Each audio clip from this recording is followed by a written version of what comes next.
Amén. Pueden tomar asiento, hermanos.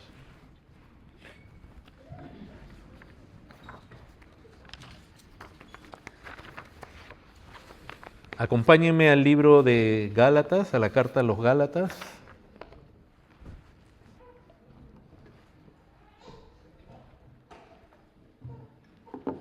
Capítulo 5. Vamos a leer desde el versículo 1 al 15. Gálatas 1, versos 1 al 15. Dice así la palabra, Gálatas 5, versos 1 al 15. Dice así la palabra de Dios. Estad pues firmes en la libertad con que Cristo nos hizo libres, y no estéis otra vez sujetos al yugo de esclavitud. He aquí, yo Pablo os digo que si os circuncidáis, de nada os aprovechará Cristo. Y otra vez testifico a todo hombre que se circuncida, que está obligado a guardar toda la ley.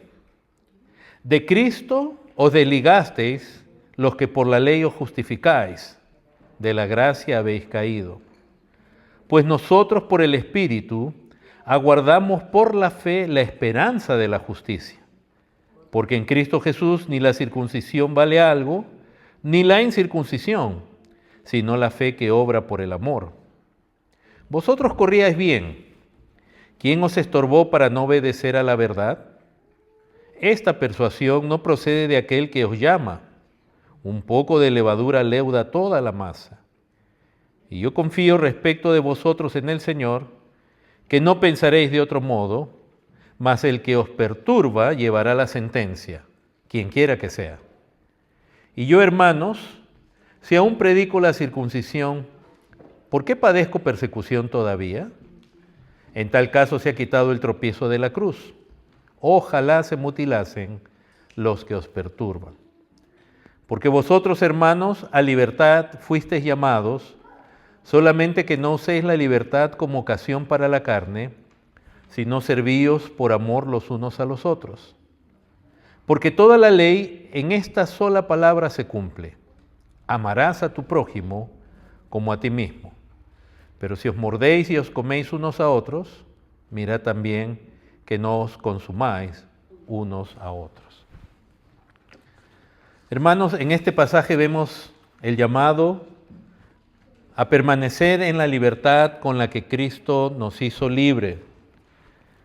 Los creyentes en esta región de Galacia estaban siendo llamados por el apóstol, quien les había predicado el Evangelio, a permanecer en la libertad que Cristo logró en la cruz, con su muerte, en la redención. Ya que Cristo nos redimió de la maldición de la ley, bajo la cual estábamos, o sea, estábamos bajo maldición por haber quebrantado la ley y por no poder cumplirla perfectamente.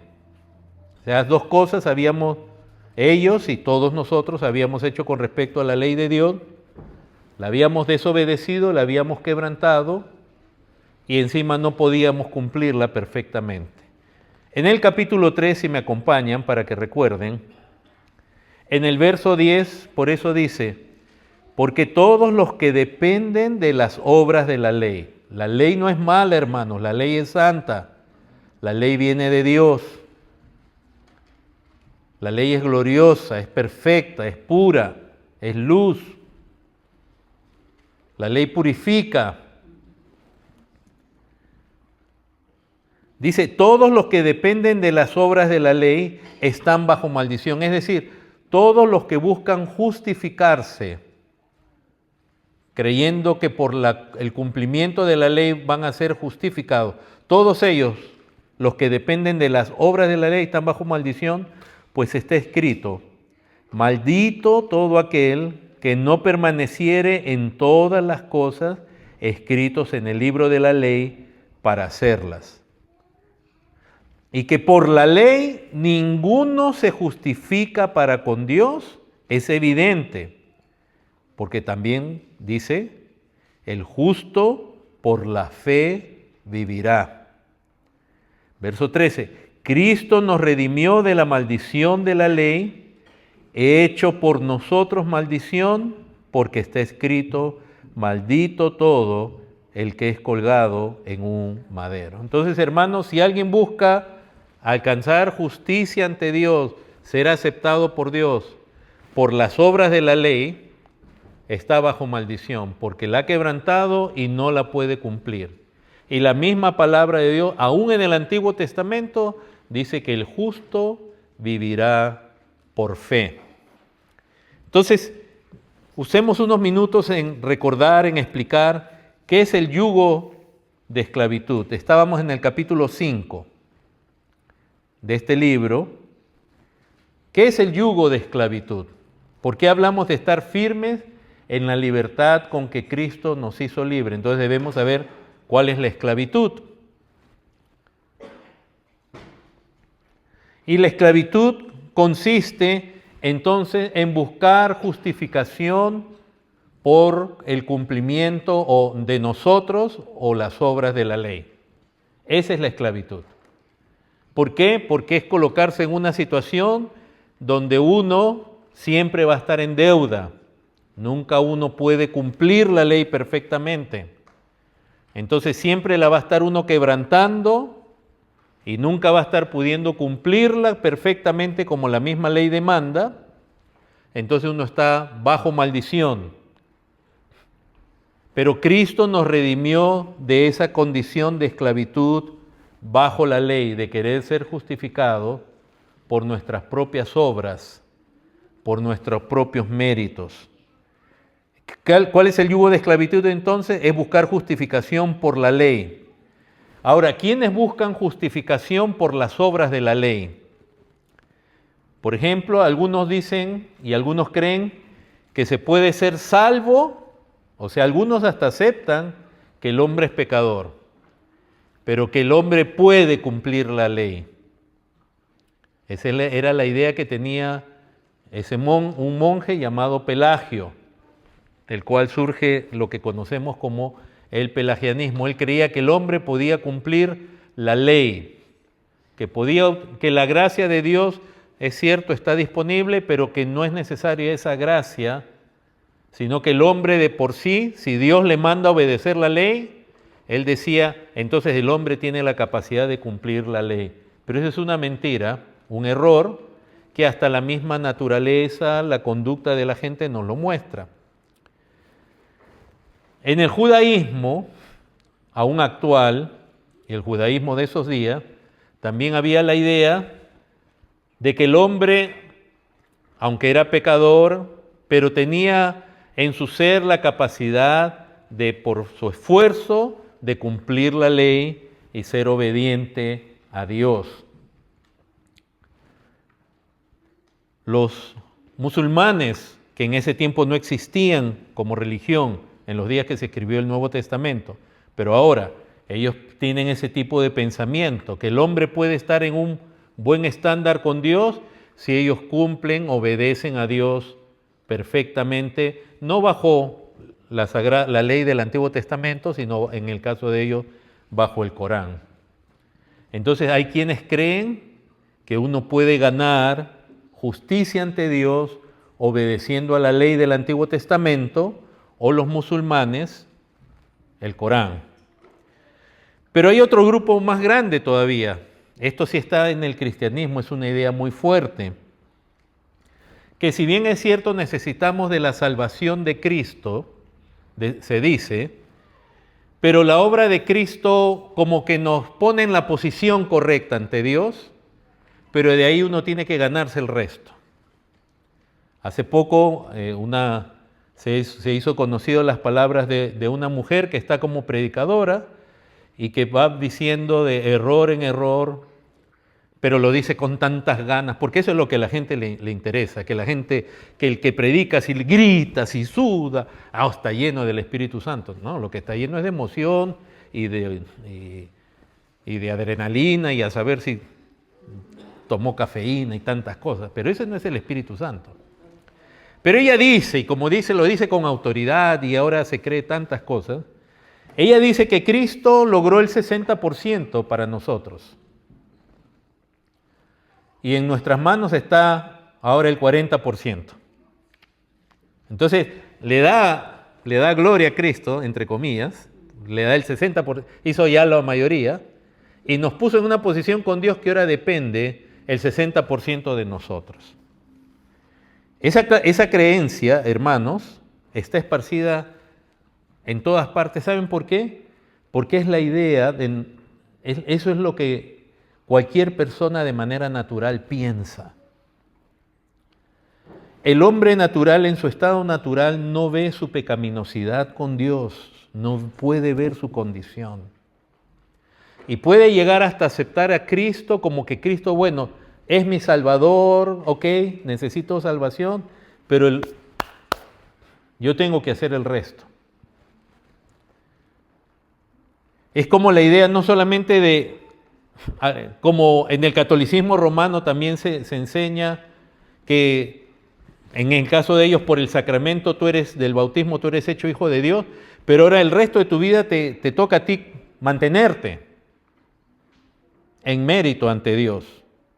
Es como mantener la salvación. Pero qué pena esta otra idea de que hay dentro del mismo cristianismo de que nosotros tenemos que completar la salvación.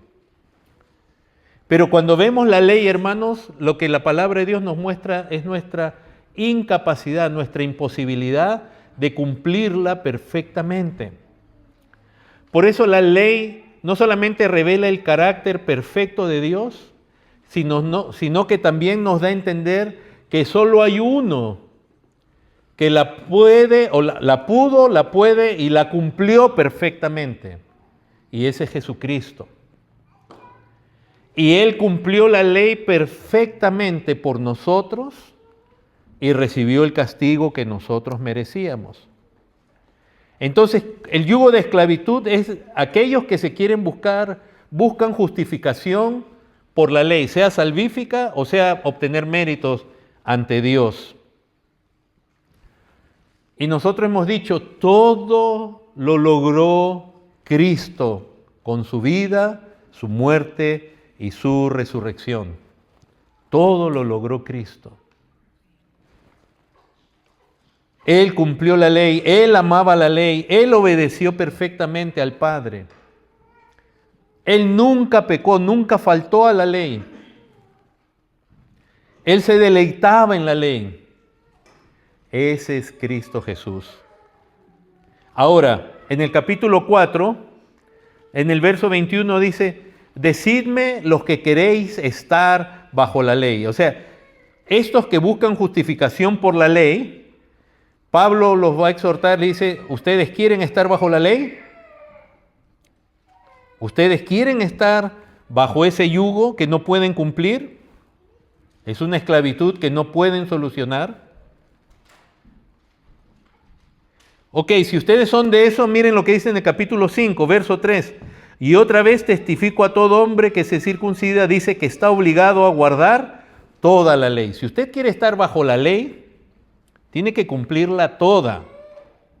Si usted cree que usted puede ganar o salvación o méritos ante Dios por su obediencia a la ley, usted todavía no entiende quién es usted y quién es Cristo.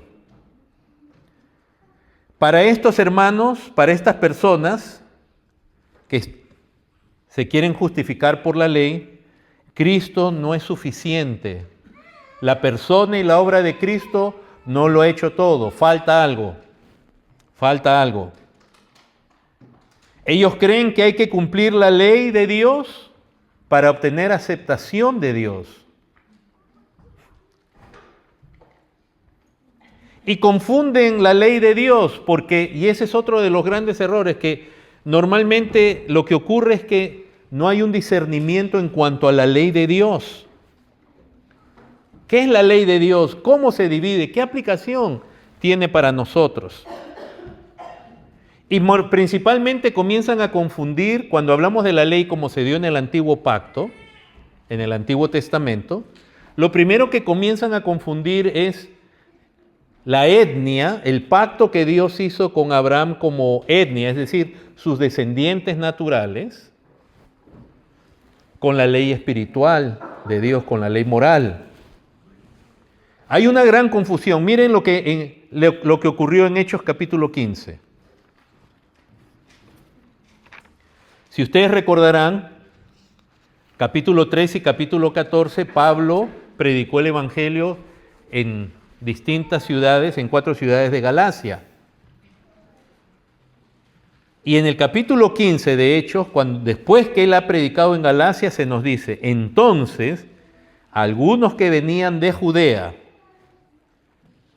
de la provincia de Judea en Israel, enseñaban a los hermanos, si no os circuncidáis conforme al rito de Moisés, no podéis ser salvos.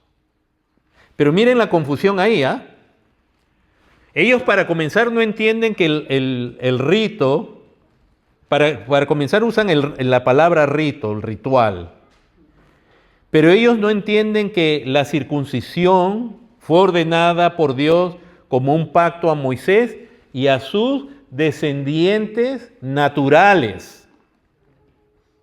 Dios nunca impuso ese pacto y ese mandato a gentiles. Eso era para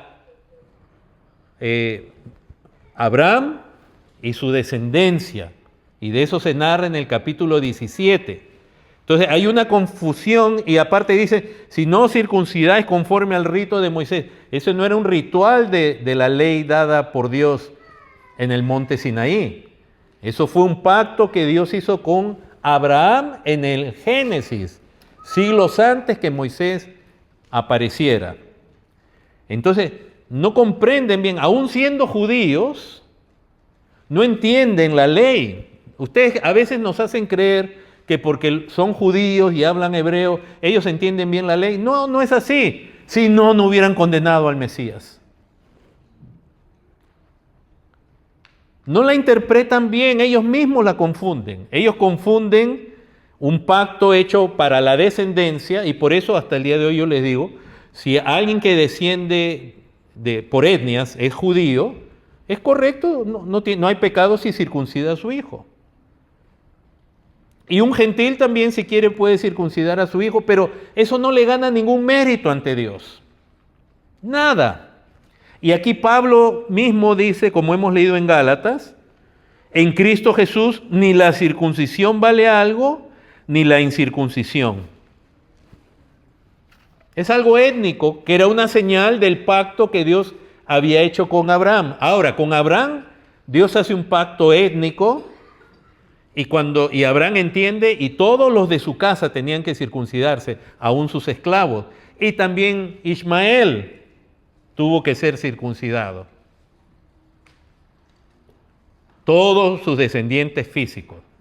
Ahora esa es otra cosa si los descendientes de Ismael hasta el día de ahora lo practican. Pero como descendientes de Abraham, sus descendientes tenían que practicarlo. Ahora, pero Dios hace con Abraham un pacto que incluye, por un lado, su etnia, pero también Él hace un pacto, digamos, salvífico, de bendición. Y ahí viene la confusión, ¿verdad? Entonces, en el capítulo 15, en el verso 2, dice, como Pablo y Bernabé tuviesen una discusión y contienda no pequeña con ellos, hermanos, a veces hay que tener discusiones, no pleitos, ojo, la Biblia nunca, pero esto fue un tema serio. ¿Cómo le van a decir ustedes a la gente, a los creyentes en Cristo, si no se circuncidan conforme al rito de Moisés, no podéis ser salvos? Entonces hubo una discusión no pequeña. Se dispuso que subiesen Pablo y Bernabé a Jerusalén y algunos otros de ellos, a los apóstoles y a los ancianos para tratar esta cuestión. Ellos pues, habiendo sido encaminados por la iglesia, pasaron por Fenicia y Samaria, contando la conversión de los gentiles y causaban gran gozo a todos los hermanos. Y llegados a Jerusalén, fueron recibidos por la iglesia y los apóstoles y los ancianos y refirieron todas las cosas que Dios había hecho con ellos. Pero algunos de la secta de los fariseos, que habían creído, se levantaron diciendo, es necesario circuncidarlo y mandarles que guarden la ley de Moisés. Ahora, acá ya vemos esos dos aspectos, la confusión. La circuncisión es algo étnico para los descendientes, una marca, un sello del pacto que Dios había hecho con ellos como nación, descendiente físico, que ninguna otra nación tenía, ¿no? Y por eso es una marca física, típica. Como han hecho en distintas edades de la historia, cómo hacían aquellos gobernantes que de pronto tenían una animadversión o pusieron normas en contra de los judíos. Era fácil identificar a los judíos, varones, por la circuncisión, entre otros rasgos también. Entonces, hermanos, eso ocurrió, pero recuerden, por ejemplo, que Pablo, cuando él puso a Timoteo a cargo de las iglesias, como supervisor de las iglesias en Éfeso, otra región, y comenzando nomás 1 Timoteo, dice que lo está poniendo él para que vea que otros no prediquen otra doctrina. Y claramente Pablo le dice a Timoteo,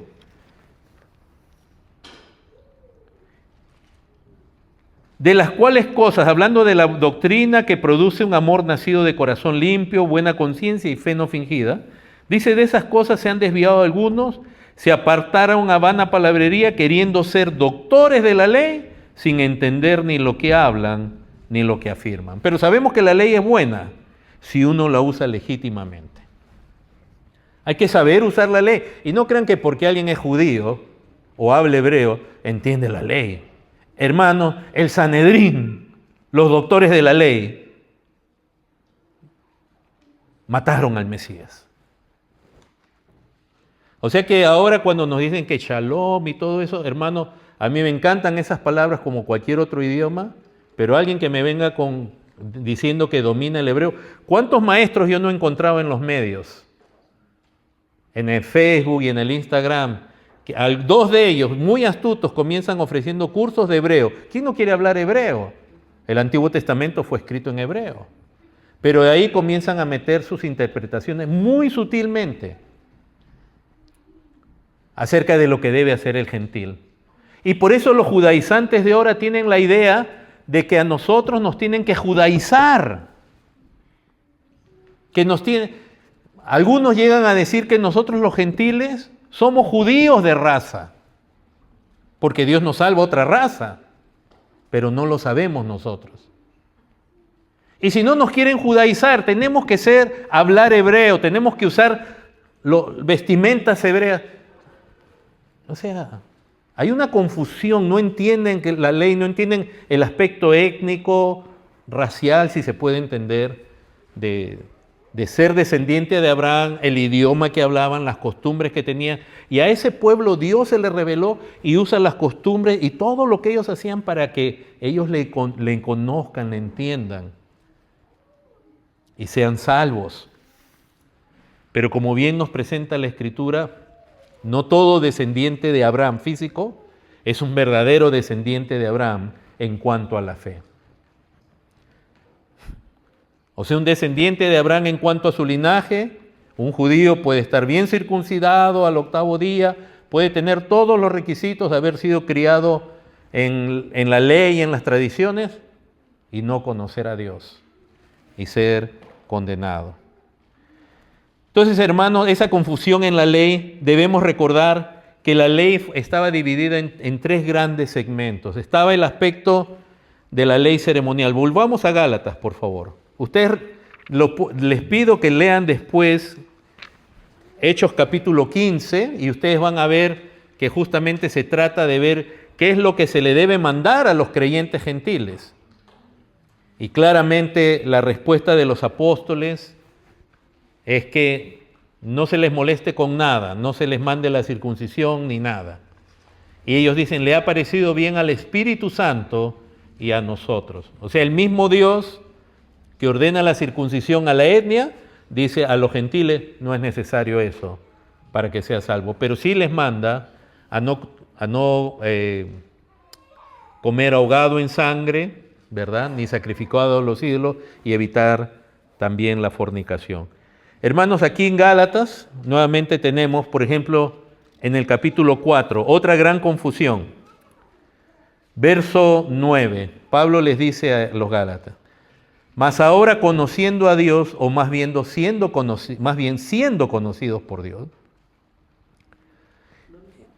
Gálatas 4:9. Miren lo que lo está diciendo Pablo, que él era fariseo, él era doctor de la ley, él era discípulo de Gamaliel.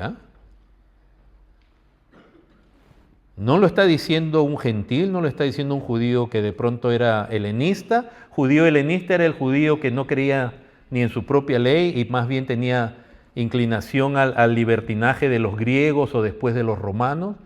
No, lo está diciendo un hebreo de hebreos, un fariseo en cuanto a la ley, alguien que era eso. Dice: ¿cómo os volvéis de nuevo a los ¿qué? Débiles y pobres rudimentos? ¿A qué se refiere Pablo con débiles y pobres rudimentos? Dice: ¿a los cuales os queréis volver a esclavizar?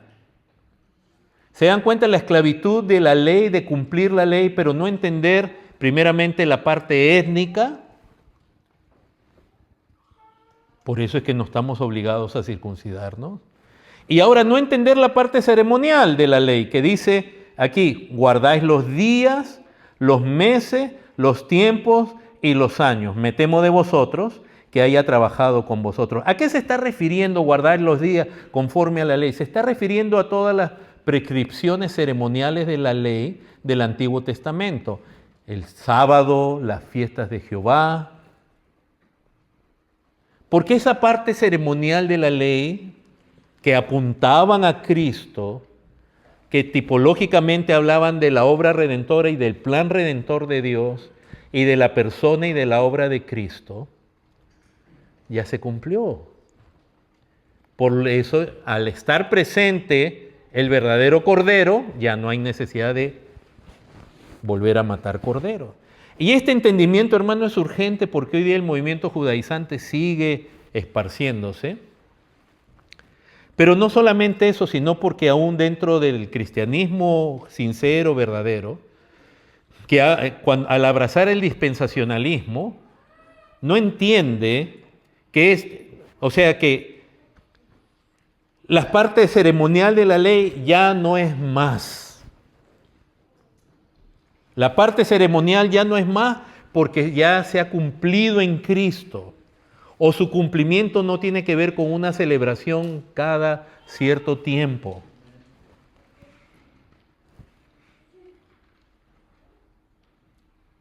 Todo eso apuntaba a Cristo. La fiesta de la Pascua y los panes sin levadura, ¿a quién apuntaban? A Cristo. La fiesta de Pentecostés, ¿a qué apuntaba? A la obra, a los logros de la obra redentora de Cristo al venir el Espíritu Santo en nosotros. Precioso símbolo, digno de ser leído el Antiguo Testamento, ser estudiado con detalle, ser disfrutado en su tipología, pero no para ser practicada. Y hoy día los judaizantes vienen y te dicen: tú tienes que volver a usar la menorá, necesitas el candelabro, necesitas la bandera de Israel. Es una confusión tremenda. Y muchos cristianos sinceros, genuinos, están esperando la redención de Israel porque dicen: Israel es el pueblo de Dios verdadero. O sea que lo que Dios habla de hacer de ambos pueblos un solo pueblo, ¿qué es? Refiriéndose a judíos y gentiles. O sea que Dios, el Padre, su esposa es Israel y de Jesucristo es la iglesia gentil. Y la iglesia no es gentil, hermanos. La iglesia,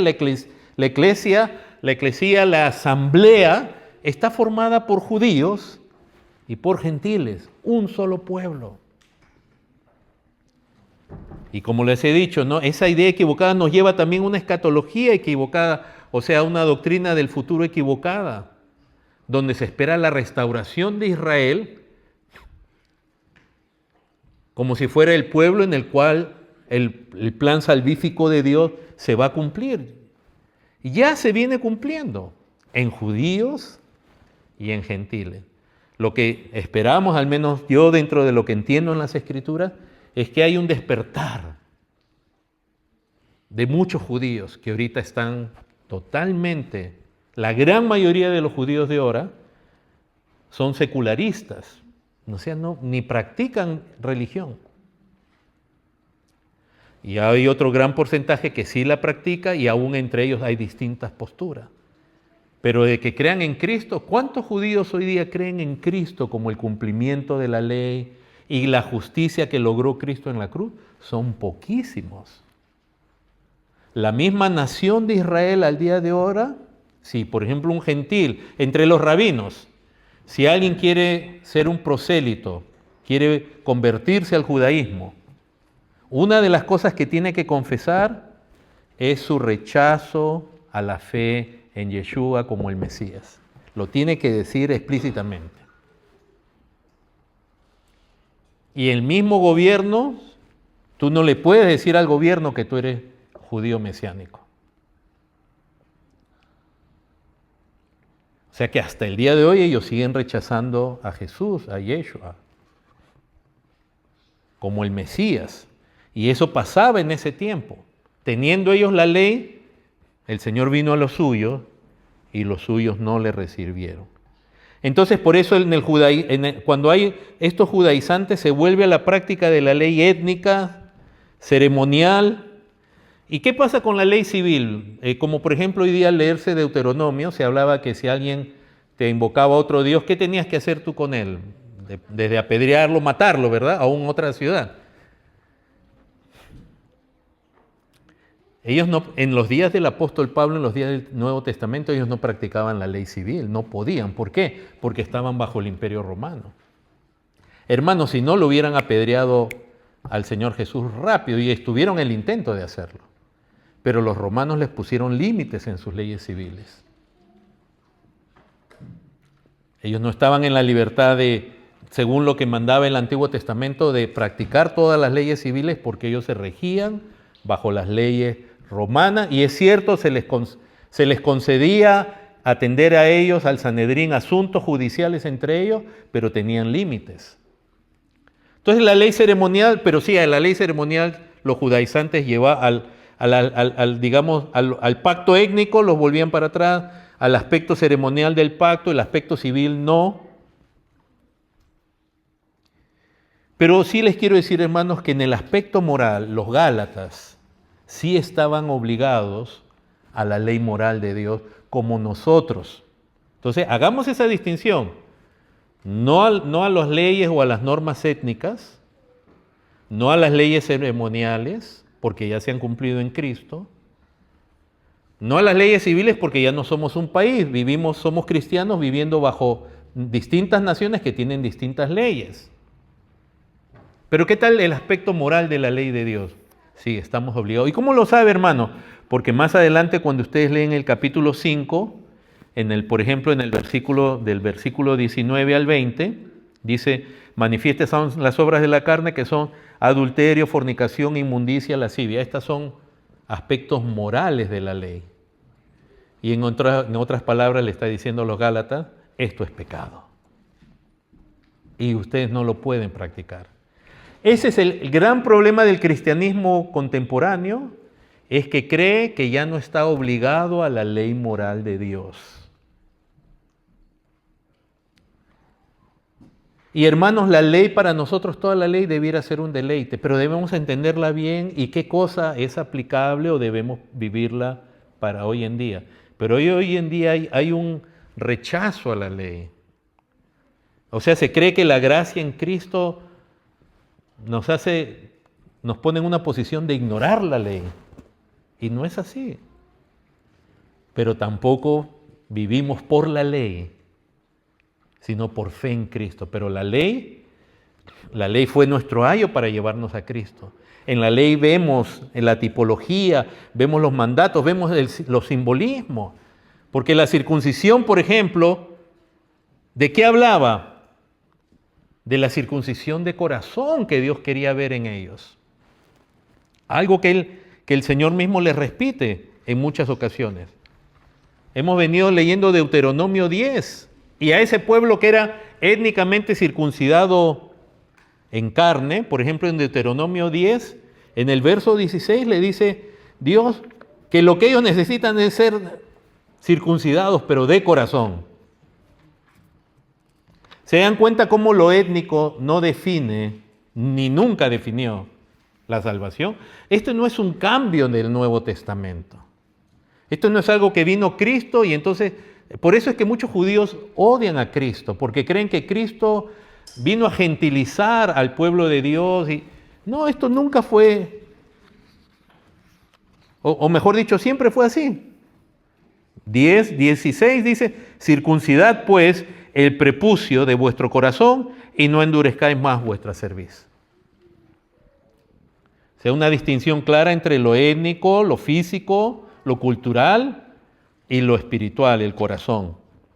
Y lo mismo repite Moisés en Deuteronomio 30, Jeremías lo repite creo que 3 o 4 veces, en el capítulo 4, verso 4, capítulo 9, verso 26, y Pablo en Romanos, capítulo 2, también dice lo mismo. Del verso 25 al 29. Entonces, hermanos, el yugo de esclavitud es buscar justicia por las obras de la ley ante Dios, sea para salvación o si ya decimos que Cristo me salvó, para obtener méritos con Él. Hermanos, nuestro amor a Cristo, el hecho de ser pastor, de ser un diácono, de ser líder, de lo que sea, no nos añade pero ni un gramo de mérito ante Dios. Porque si Dios de nuevo me tuviera que examinar en mi vida en cuanto a lo bueno que hago y mis efectos, tendría que decir afuera, porque Él es perfectamente santo. Lo que hacemos no nos gana nada de méritos ante Cristo, lo hacemos por amor, por fe, como después va a decir ahí.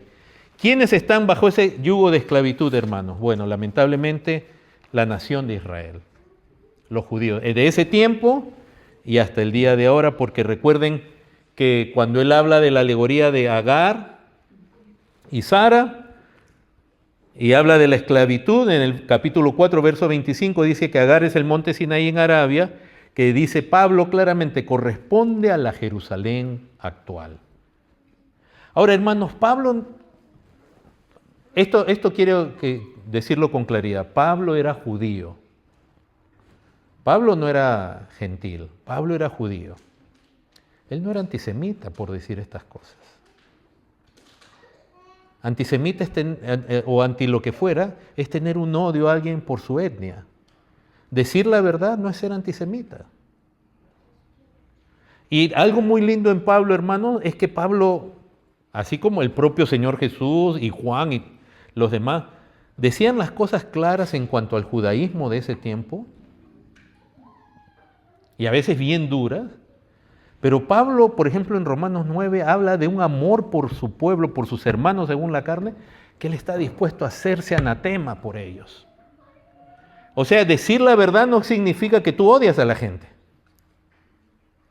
Pablo amaba a su pueblo. Es más, a él qué dolor le causaría ver a sus hermanos en la carne rechazar al Mesías. Claro, él tuvo el gozo de ver a muchos hermanos en la carne convertidos a Cristo. Recuerden, la primera iglesia, los primeros grupos de creyentes eran judíos todos, prácticamente de puros judíos prácticamente. Poco a poco fueron gentiles siendo convertidos según el plan de Dios. Pero Pablo no era antisemita al decir que los judíos están bajo el yugo de esclavitud. Y también, obviamente, los gentiles que conocen la ley y que no la pueden cumplir, pero que creen que la pueden cumplir.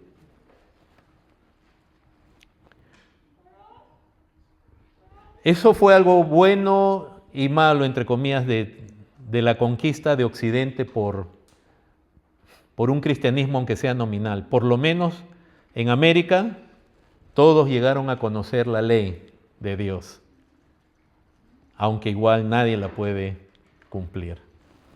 Ahora, hermanos, no solamente dice que son los judíos, sino, por ejemplo, en el capítulo 4, verso 23, dice, cuando habla del hijo de la esclava, que se refiere a Ismael, dice, el de la esclava nació según ¿qué? Uh-huh. Ahora miren, entonces los que están bajo la ley son los que han nacido según la carne. ¿Qué significa? Nacer según la carne es lo que eres tú y yo por naturaleza. O sea, es el ser humano común. Lo que es nacido de la carne es, ¿a qué se refiere? Si tú has nacido de un hombre, ¿qué eres? Un ser humano, eres carne. Y Cristo dice, pero lo que ha nacido del Espíritu. El Espíritu no es tu papá ni mamá. O sea, hay otro nacimiento que el hombre necesita, que es del Espíritu de Dios. Ese es otro nacimiento. Entonces, cuando dice, según la carne, es decir, en la regeneración natural del hombre, todo hombre en ese aspecto, si conoce la ley, queda bajo la ley, como un esclavo. Los que son de la carne, estos son los no regenerados, no han nacido del Espíritu todavía. Es el hombre natural, hermanos, en su condición, sea judío o gentil. Por eso los judíos también siguen creyendo que pueden cumplir la ley. Y están bajo maldición. Al igual que los gentiles, porque el gentil en su condición natural también, aunque conozca la ley, no la puede cumplir, y si cree que la puede cumplir, está bajo maldición. El hombre natural, hermanos, no conoce su propia pecaminosidad, su imposibilidad ante Dios. El hombre natural, ¿qué dice? Yo soy ¿qué? Yo soy bueno. Sí, he cometido algunos errores, pero yo soy bueno. No ve su pecado, la magnitud, profundidad de su pecado ante Dios. Todos creemos que tenemos un buen corazón. Y Dios, por medio de Jeremías, opina lo contrario. Dice que el corazón del hombre es engañoso y perverso. Y ojalá fuera, sí, tenemos un problemita, pero encima dice, más que todas las cosas, nos dejó, pero... No, yo sé que ahorita ustedes me están escuchando y ustedes mismos no lo creen, varios de ustedes.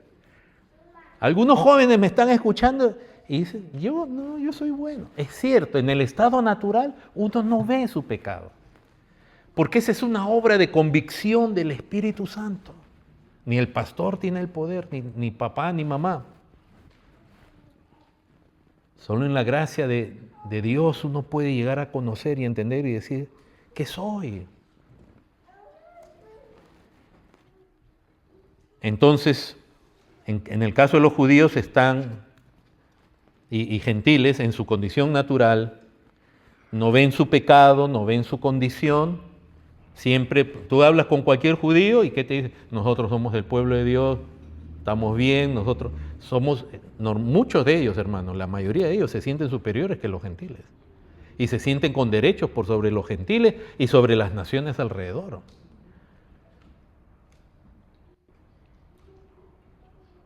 Esto no tiene que ver si tienen derecho a defenderse, no. Yo creo que toda nación tiene derecho a defenderse. No, pero hablamos del sentimiento.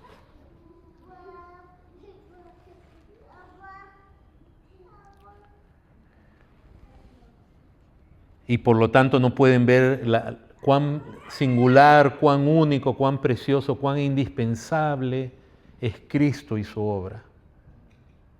Porque si tú crees que eres bueno o no tan malo, ¿para qué necesitas a Cristo? Si tú puedes vivir bien. ¿Para qué necesitas la palabra de Dios si tú puedes vivir bien? Pero ahora hablemos, hermanos, ¿quiénes son entonces libres en Cristo? Los que son libres ahora en Cristo son aquellos que por la gracia de Dios, en la Biblia se le llaman los verdaderos hijos de Abraham, por fe, en Romanos, en Gálatas, en distintos pasajes. Son los verdaderos hijos de Abraham, pero no en el aspecto étnico, porque jamás nadie va a poder cambiar mi naturaleza. O sea, si yo no desciendo de Abraham, ¿qué voy a hacer? No puedo. Algún día no sé si me haré ese examen donde dicen de dónde vienes. A saber de dónde vendré, pero yo conozco varias personas que se los han hecho y no llegan a Israel, pero ni cerca. Yo no sé, iré a África, a Asia, ¿a dónde iré? Pero estos, los que son libres en Cristo, son los que han creído en Cristo como su Redentor Estos son los verdaderos hijos de Abraham por fe, los que han creído en Cristo por fe. Ahora, estos hermanos pueden ser de la descendencia étnica de Abraham. Qué lindo. O sea, pueden ser judíos. Ser judío tampoco es una imposibilidad para ser salvo, al contrario, que todos los creyentes, primeros creyentes de la iglesia del Nuevo Testamento, todos eran judíos. Todos los apóstoles judíos. O sea, los que libres en Cristo hay judíos, pero también hay gentiles. Y estos son nacidos, como dice ahí en el capítulo 4, verso 23 al final, dice que el que es hijo de la libre nació por la promesa. ¿La promesa de quién? De Dios. Es decir, es Dios quien por su gracia, eligió a Abraham, por gracia lo escogió, por gracia decidió hacer un pacto con él, salvífico y también nacional, por gracia quiso bendecirlo. Hermanos, qué grande es Dios. Dios lo pudo haber dejado a Abraham.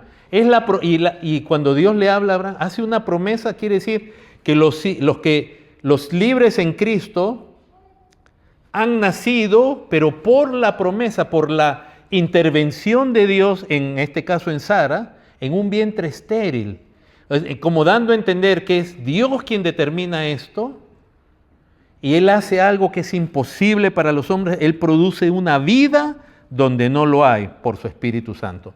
Por eso dice en el versículo 29, pero como entonces el que había nacido según la carne perseguía, fíjense, al que había nacido según el ¿qué?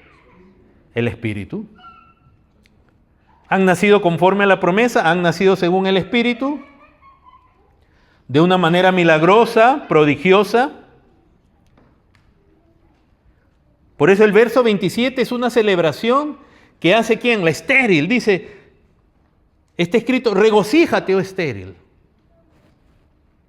Tú que nos das a luz, prorrumpe en júbilo y clama. ¡Qué sabio es Dios! ¿Saben para qué? Para que la estéril nunca diga, no, yo era fértil. Para que para nosotros la salvación, la redención, sea algo que sea realmente imposible para nosotros, pero un acto de la voluntad y de la gracia de Dios. Ahí Dios produce vida donde no lo había. Estos son los ciudadanos de la Jerusalén celestial, como se habla en el capítulo 4, verso 26, más la Jerusalén de arriba. Hay una Jerusalén actual, decía Pablo, se refería a la Jerusalén que hasta ahora nosotros conocemos, aunque ya cambió obviamente, el templo fue destruido, pero hay una Jerusalén celestial.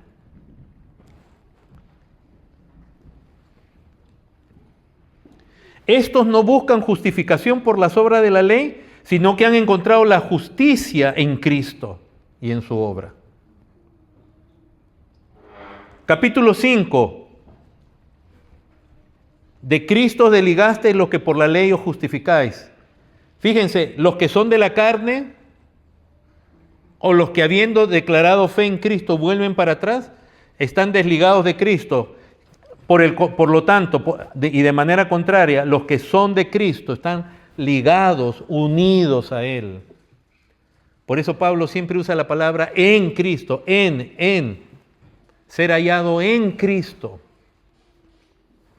Ellos han encontrado la justicia que no tenían en Cristo. A ellos aplica la bienaventuranza que dice, bienaventurados los pobres en espíritu, porque de ellos es el reino de Dios. El pobre se refiere ahí, no a alguien que perdió el trabajo y de repente lo encuentra de nuevo y se recupera. No es el pobre que no tenía ninguna esperanza, es el leproso, es el ciego al lado del camino, al que nadie le iba a dar nada. Ese pobre, el que sabe, el que ya no tiene ningún recurso en sí mismo, ese es bienaventurado. De ellos es el reino de Dios. Ellos no ven, por lo tanto, valor mayor ni menor en la circuncisión ni en la incircuncisión. Eso no hace la diferencia. Y ellos no ven necesidad de guardar la ley ceremonial ni étnica, porque saben que en Cristo ya se cumplió. La ley moral sí. La ley moral sí. Por eso se dice de ellos, si me acompañan y ya estamos por terminar acá,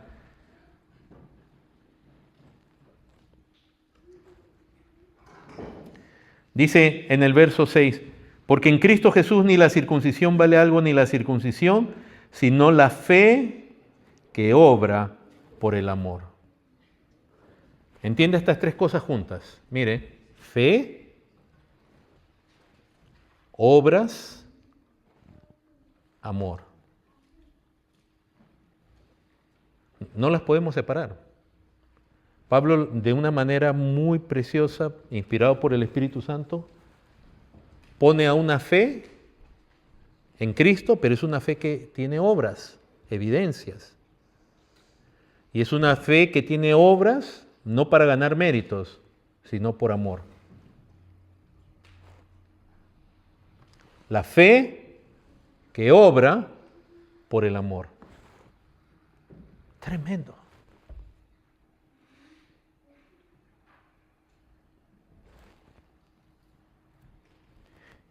Y si en alguien hay fe, y fe verdadera, va a haber una obra de esa fe, movida, motivada por el amor, ya se está cumpliendo la ley moral. Porque aunque no conozca todos los detalles de la ley moral de Dios del Antiguo Testamento, de hecho, tenemos que conocerla, pero poco a poco, por el amor verdadero en su vida, por la fe en Cristo, que produce obras genuinas de amor, se va a cumplir la ley, que es lo que Pablo va a decir después. Verso 14, toda la ley en esta sola palabra se cumple. Amarás a tu prójimo como a ti mismo. De donde el cumplimiento de la ley, ¿qué es? El amor. Una fe que obra por el amor. Y esto, hermanos, es algo sobrenatural. Una obra de Dios de transformar a un hombre caído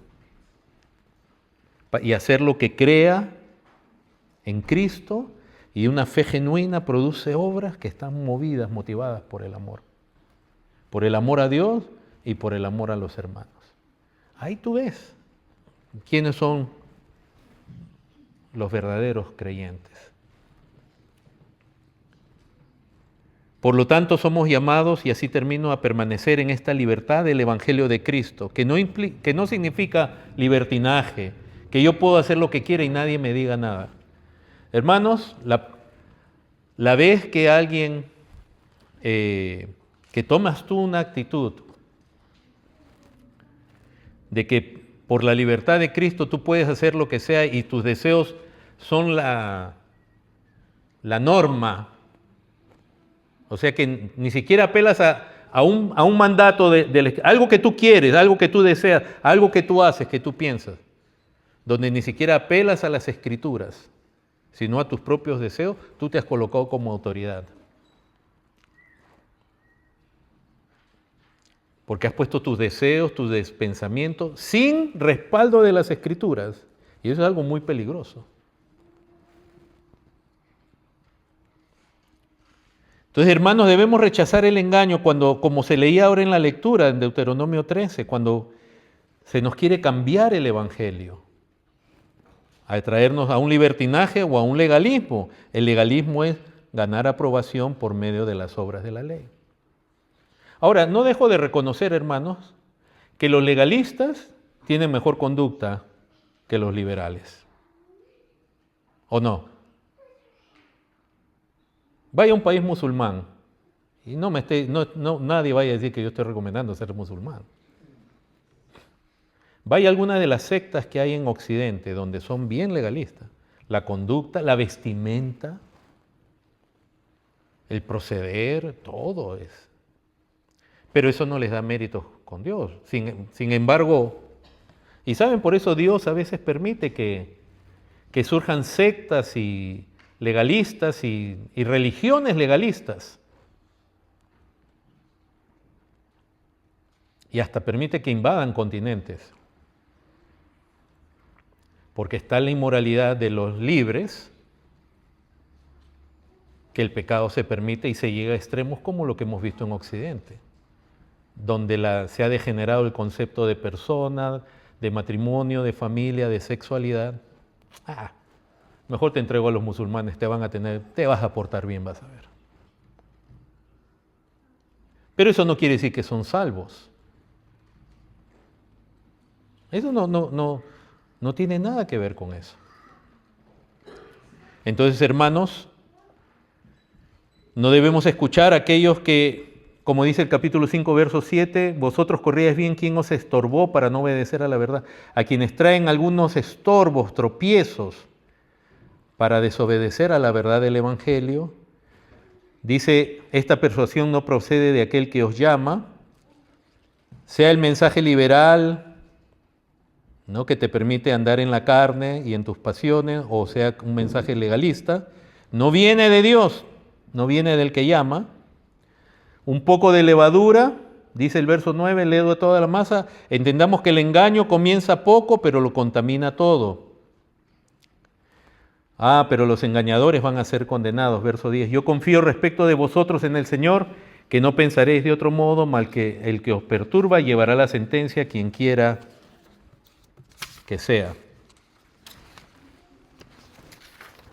Entonces, hermanos, hay un llamado a no ceder a la presión del Evangelio, y algunos de ustedes, por la gracia de Dios, están acá, no porque, digamos, somos la iglesia verdadera ni nada, sino que varios de ustedes vienen de trasfondo donde se ha querido pervertir y se ha pervertido el Evangelio. Y han tenido que pagar un precio. Desde deshonra, rechazo, algunos al salir de ciertas iglesias los maldicen.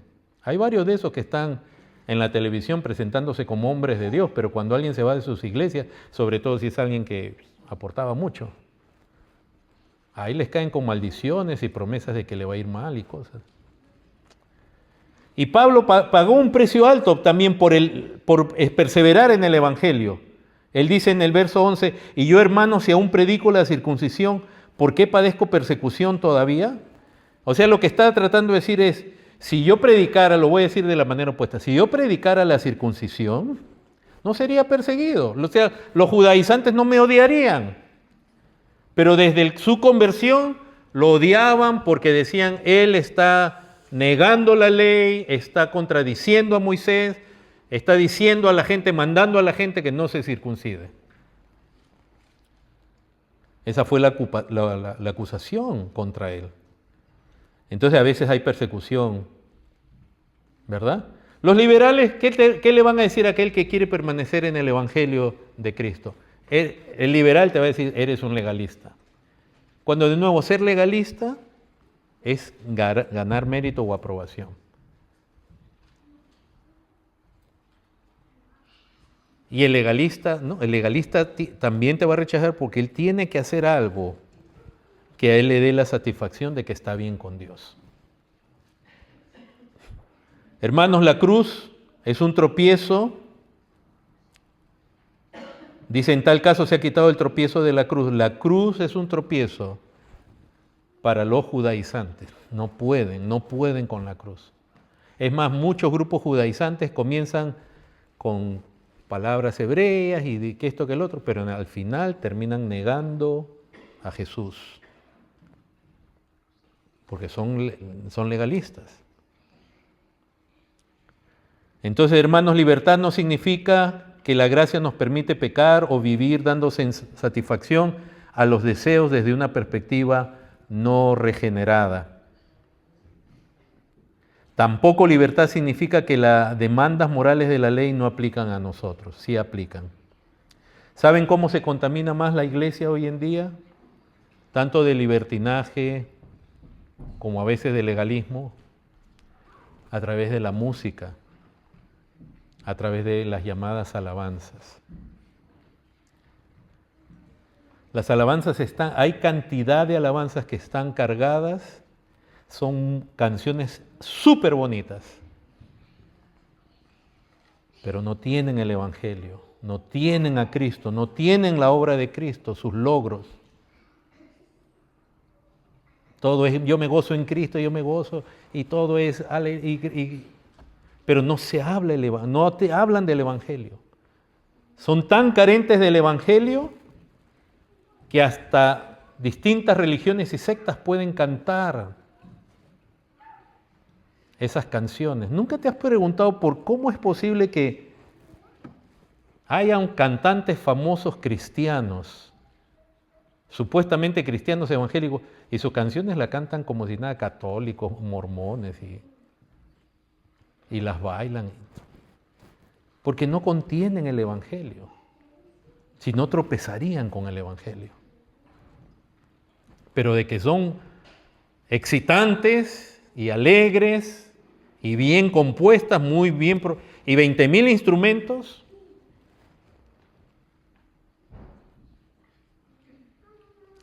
La música hoy día es un instrumento, el instrumento más poderoso que hay para llevar a la gente a una actitud a una superficialidad del Evangelio. Porque si tú cantas canciones, si tú y yo disfrutamos cantantes llamados cristianos, que no cantan el Evangelio, que no cantan la palabra de Dios realmente, tú te habitúas a no necesitar el Evangelio.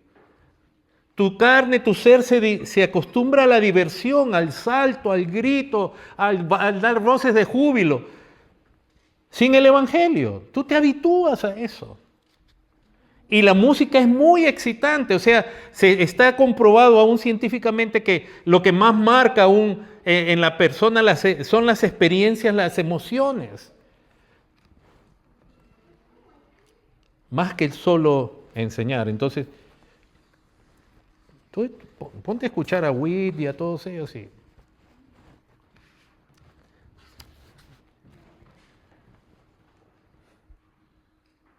y muchas canciones de ellas yo recuerdo en mis comienzos, y yo la cantaba, hermano, pero canciones con sabor judaizante.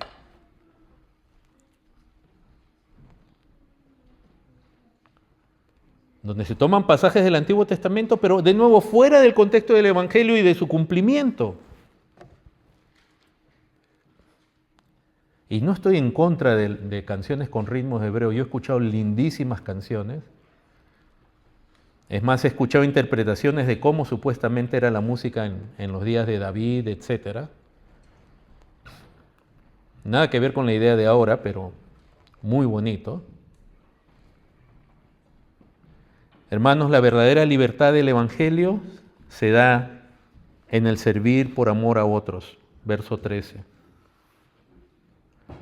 Vosotros, hermanos, a libertad fuisteis llamados, solamente que no seáis la libertad como ocasión para la carne, sino servíos por amor los unos a los otros.